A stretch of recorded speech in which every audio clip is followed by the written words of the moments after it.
Hey guys, ഈ video വന്നിട്ട് Vattavada ട്രിപ്പിൻ്റെ part 2 ആണ്. നമ്മൾ വട്ടവടയിൽ എത്തുന്നതിന് മുമ്പ് ആദ്യം വിസിറ്റ് ചെയ്തത് മാട്ടുപ്പെട്ടി ഡാമാണ്. നമ്മളവിടെ എത്തുന്ന സമയം എന്ന് പറഞ്ഞാൽ ഒരു 2:00, 2:45 ഒക്കെയാണ്. ആ സമയത്ത് അവിടുത്തെ ക്ലൈമറ്റ് എന്ന് പറയുന്നത് ഇതായിരുന്നു. ഈ KSRTCയിൽ പോകണ ഏറ്റവും വലിയ വൻ വൈബായിട്ടുള്ള സാധനം എന്ന് പറഞ്ഞാൽ ഈ ലാസ്റ്റ് സീറ്റിൽ ഇരുന്നിട്ടുള്ള ഈ ട്രാവൽ തന്നെയാണ്.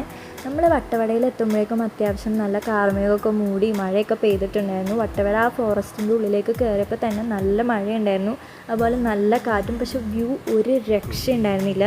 ഇതൊക്കെ സത്യം പറഞ്ഞാൽ ഈ വ്യൂ ഒക്കെ അടിപൊളിയാവണമെങ്കിൽ കുറച്ചും കൂടെ ബൈക്കിൽ പോകുന്നതായിരിക്കും. പക്ഷേ ഈ ബസ്സിൽ പോകുന്നതും അടിപൊളിയാട്ടോ. ഞങ്ങൾ വട്ടവടയിൽ എത്തിയിട്ട് ആദ്യം തന്നെ നമ്മൾ ജീപ്പ് ട്രക്കിങ്ങിനാണ് കയറിയത്.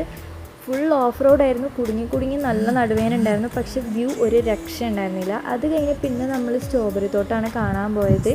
ഇതിൻ്റെ ഇടയ്ക്ക് നമ്മൾ കുറച്ച് കുഞ്ഞു സ്പോട്ടുകൾ വിസിറ്റ് ചെയ്യുന്നുണ്ട്. പക്ഷേ ഈ സ്പോട്ടാണ് എനിക്ക് ഒട്ടും ഇഷ്ടമല്ലാണ്ടായത്. ഇത് റിയൽ വേഴ്സസ് റിയാലിറ്റിയും പോലെ ആയിപ്പോയി.